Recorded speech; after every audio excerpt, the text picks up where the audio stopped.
Welcome back again. You're still watching us here on The Daily Debate. I'm still joined in with our guest this evening, Dr. Mohamed Roshdy, economic banking expert and also lecturer at Cairo University. Once again, thank you for your patience. Now, as you've seen in the report, it is a significant conference.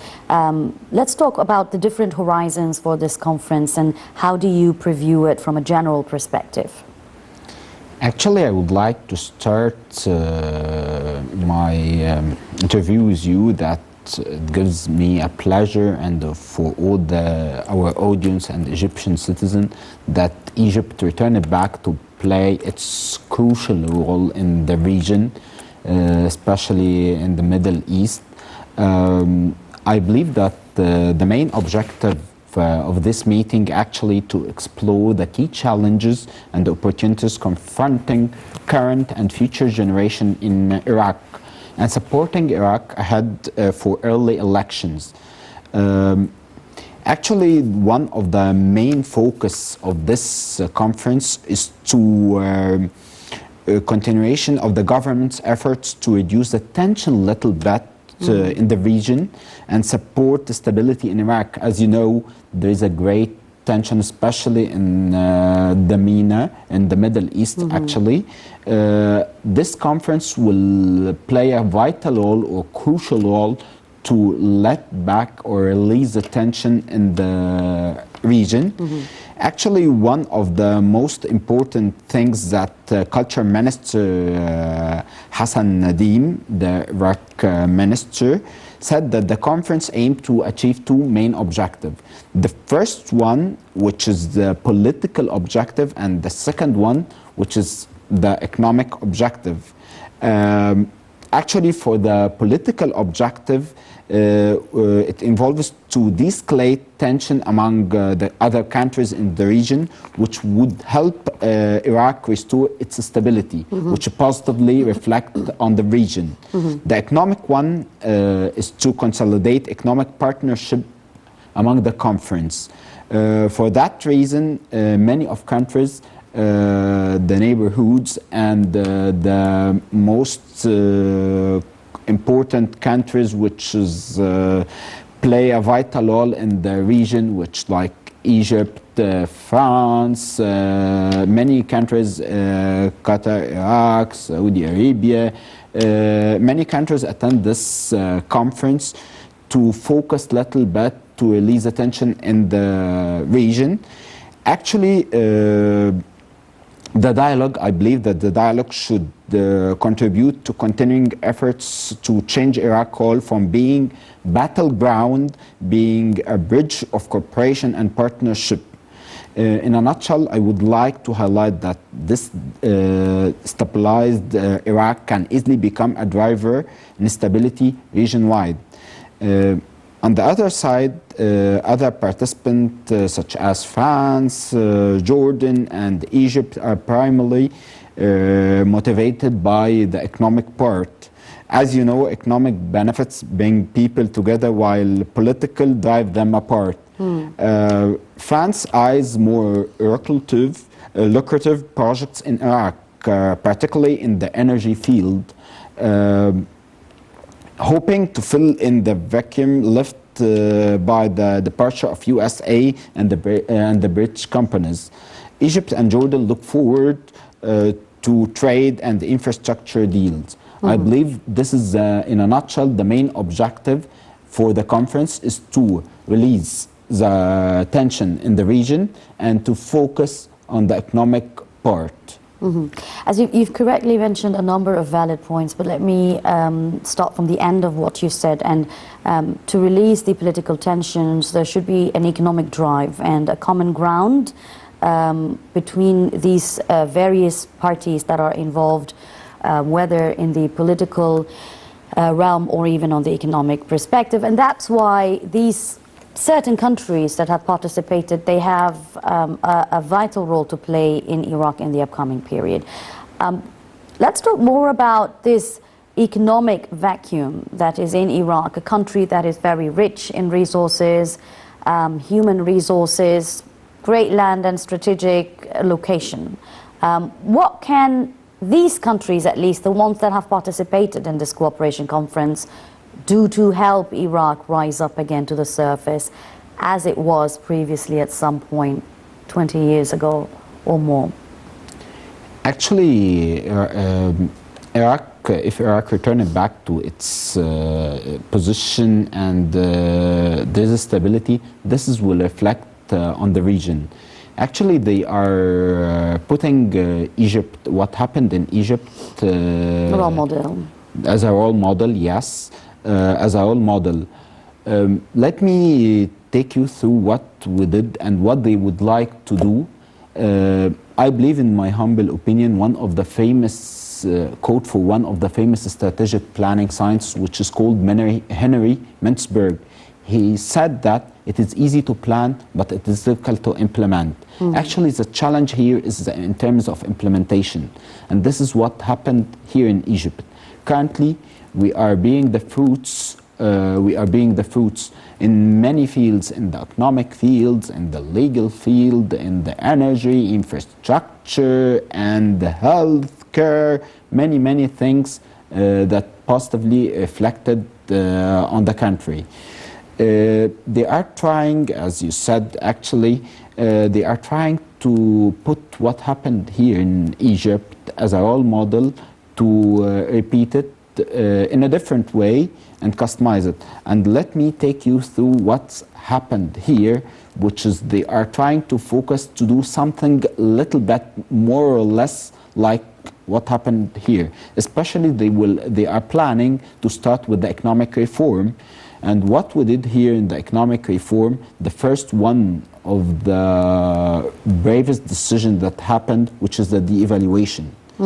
Why the de-evaluation? There's a strategic objective for this, to don't bear more than, to don't bear again a lot of cost and increasing the cost of that.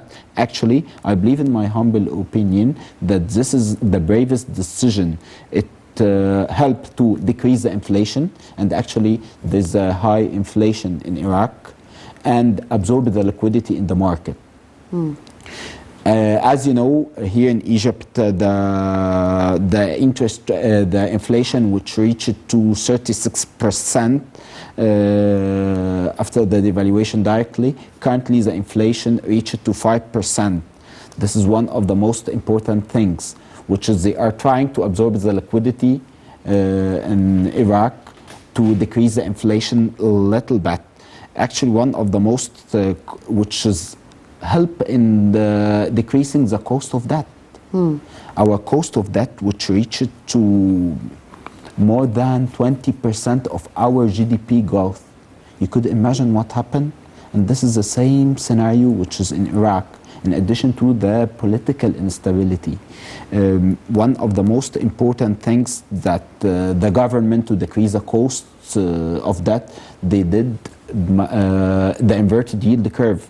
I would like to take you and our audience, what is the inverted yield curve? Actually, the inverted yield curve, if you have optimistic vision that the economic part will enhance it in the near future, you shouldn't bear the cost for a long term, for 10 or for 5 or 10 years. For that reason, if you would like to absorb the liquidity in the market, actually what you will do, you have to increase the interest rate to absorb the liquidity of the depositors in the market, which is positively reflect on the inflation. As you know, and our audience know, that there is a correlation between the interest rate and the inflation.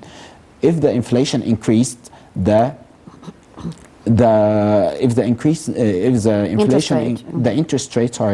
interest rate increased. Hypothetically, that what happened? The inflation was too high, and the government or the central bank increased the interest rate to absorb the liquidity. And then after that, what happened? This is for short term. They are providing interest rate for 1 year or 3 years, interest higher than 10 years. To don't bear to don't bear interest for a long term or a middle term. And I believe that one of the most important thing, that the Iraq is focusing on to absorb the liquidity and change the monetary system, and they are focusing on the FX rate and the foreign reserve, many things, and they are trying to build the country from scratch by the infrastructure. So just what you're trying to say, in other words, that there is a very strict economic reform program that should be taking place in Iraq. But here, as an economic expert yourself, maybe you can help simplify the differences in terms of the path that Iraq is going to go through to be able to achieve the economic reform program. I know you spoke about the inflation versus the interest rate. I know there's a lot of factors that play into economic crises, but taking into consideration that Iraq is very rich in oil, for instance, and has resources that can back up or support its debt in one way or the other. Does that really count in the world of business and economics? Or is that just something like in the fake realm, as they call it? Also, we want to talk about the priority list in Iraq in terms of the economic reform program. You spoke about the health, for instance, a while ago. We are in a crisis of COVID-19, and it hit the whole entire world, even the developed countries. But many here would stand still and say, if it wasn't for the economic reform program that Egypt went through, then the crisis would have taken, the COVID crisis would have taken a different turn. So put it in a nutshell and tell me, what are the priority lists for the economic reform program that should immediately start in Iraq? In my humble opinion, if you would like to build a country, you have to focus on 4 main pillars, which is the education, health, and the economic part, and the infrastructure. If you would like to build a country and strong economic, actually those are the 4 main pillars. That's what happened here, by the way, that's what happened in Egypt. To increase the education,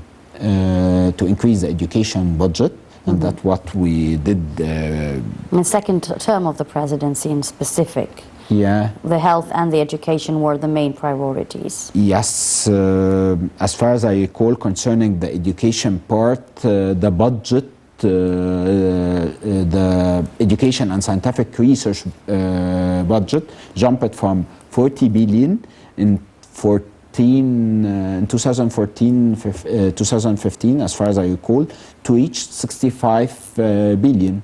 With a growth percentage around 65%. The first thing, you have to invest in the manpower, in the mentalities, if you would like to build a strong country. Which starts from education. Yes, we'll start from education. And in parallel, health. Accordingly, I believe they have to increase... And that means eliminating diseases or chronic diseases, and as Egypt did. Yes, and they have to do campaigns for chronic diseases, like what happened here in Egypt for many... Hepatitis C and Yes. eyesight and so forth, yeah. Thank you so much. That's what they have to focus on. Those things should go in parallel. In addition to build the economic part. How they build the economic part? By, first of all, they have to absorb the liquidity and enhance the currency. I know well, and all of our audience, that Iraq actually has a treasure, which is the petrol side, but actually they have to best utilize their resources. As you know, after the Gulf War, there's an agreement between Iraq and USA and Saudi Arabia and many countries actually to sell petrol and at what or prices? gas. That is not under their Yes. control also, yes. Yes, and they sold it against food, actually. And currently, it's after Saddam Hussein left the country. Actually, what happened? Little bit it make a difference, and they are trying to enhance and build the country, but there is a conflict internally between many people, the ex-government and the current government. And it's an ethnic war that always is going on between the Sunnis and Shiites. And allow me to interrupt you here, because this is an important thing we need to discuss, because a big part of achieving sustainability and economic development is peace and stability on the land. And from here I want to talk about encouraging people to pour money and to contribute or participate in national projects, as Egypt did, to sort of unify the nation, and for them to feel that, well, it's our country, let's put our beliefs aside, let's put our political ideologies aside and work hard on building this country. Working on national projects in Iraq, how is that going to help boost or overcome this sectarian division, if I may say?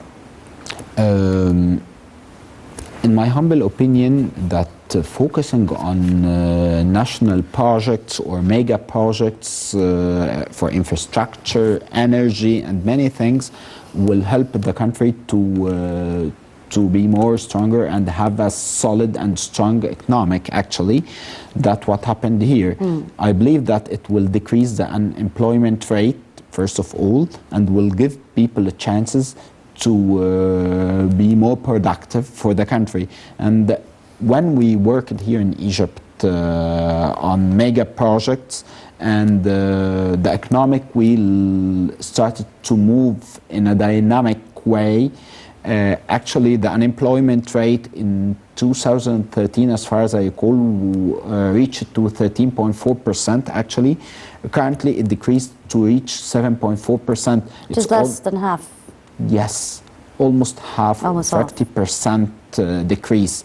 I believe that if they focus on that, and if they focus, as you said, let me quote you, the sustainability, this is a global trend actually, to focus on sustainability in everywhere, and this is a global trend to decrease our carbon footprint. If they do that, they have to work on finding renewable resources of energy. That's great. I'm glad you mentioned the global perspective, which maybe I'm pushing it to the second half of this episode after our second report, because it's important to see where Iraq, or where we as the Middle East region stand in front of the world that has become a very small global village, if they may call it, or as they may call it. But let's go back again to the priority list. You said 4 pillars, one of them is infrastructure. Egypt has a very successful experience in infrastructure, and this is definitely on the table for change of sharing of expertise, and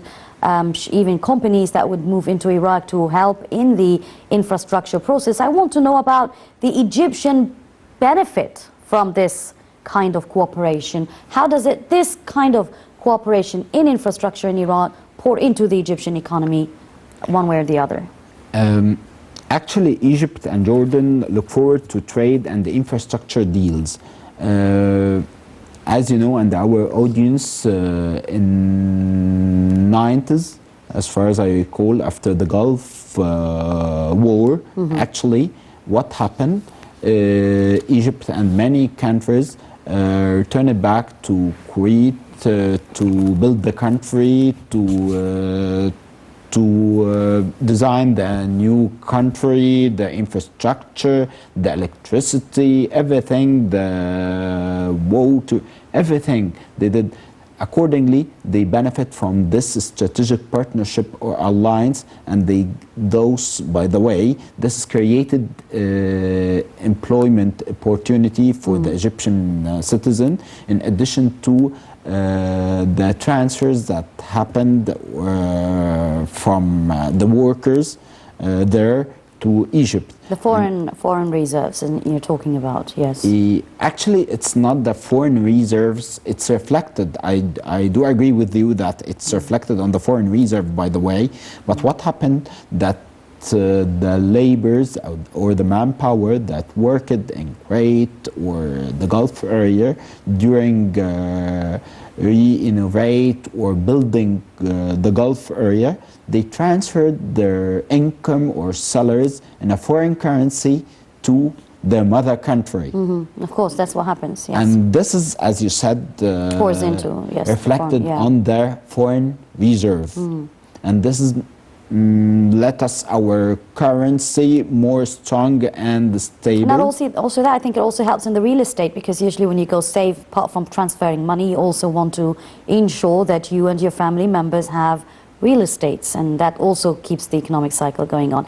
We want to talk more about this, but I have to go out for this second report, and maybe from here we can expand to a regional and global level. Egypt's foreign policy supports the regional stability and development in Iraq or anywhere, and maybe that's what makes Egypt has a very special stance, because as it holds equal grounds between each and every country around the world, it's also important that it is a mutual or kind of a beneficial interest that is going to reflect positively on both sides, whether it's Egypt or its neighbor, or even on a global perspective. We'll be right back.